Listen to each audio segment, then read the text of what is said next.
గురి చూసి కొట్టాడంటే అతను ప్రొఫెషనల్ అయ్యుంటాడా?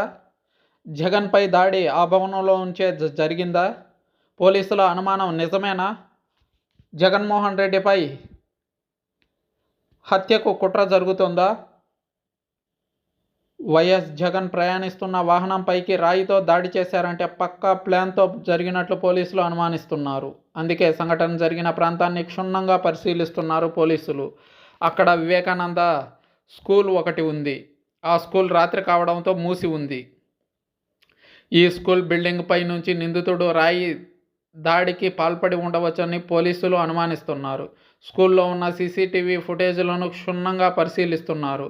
వివేకానంద స్కూల్ 2 అంతస్తుల బిల్డింగ్లో ఉంది. అయితే కొన్ని రూమ్లకి కిటికీలు, తలుపులు తెరిచి ఉండటాన్ని కూడా పోలీసులు ఈ భవనంపై నుంచి దాడికి పాల్పడి ఉండవచ్చుననే అనుమానాన్ని వ్యక్తం చేస్తున్నారు.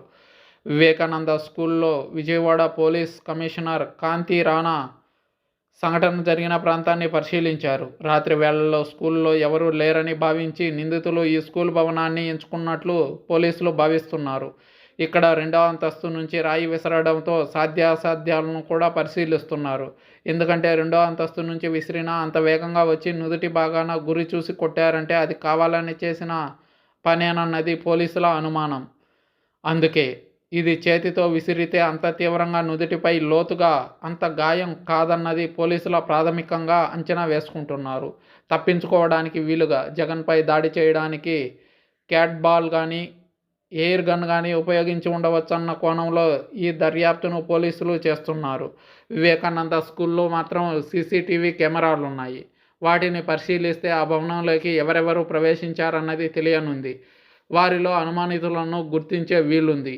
నిందితుడు ఒక్కడే అయి ఉండవచ్చునని కూడా పోలీసులు అనుమానిస్తున్నారు. చెట్లు లేని ప్రాంతం చూసుకోవడం, విద్యుత్ లేకుండా సరైన ప్రాంతాన్ని ఎంచుకోవడంతో ఎక్స్పర్ట్ను సీఎం జగన్పై దాడికి పాల్పడినట్లు పోలీసులు గట్టిగా నమ్ముతున్నారు.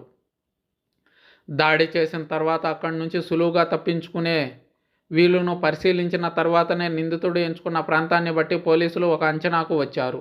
ఆకతాయి చేసిన పని కాదని, ప్రొఫెషనల్సే చేశారని, కావాలని పథకం ప్రకారమే చేసిన పని అని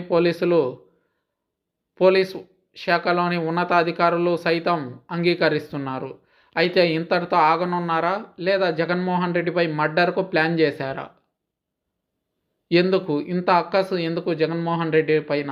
పరిపాలన అంతా తీవ్రంగా ఉంటే గత 5 సంవత్సరాల్లో దాడే జరగలేదు అంటూ అధికార పక్షం నాయకులు విమర్శలు చేస్తున్నారు.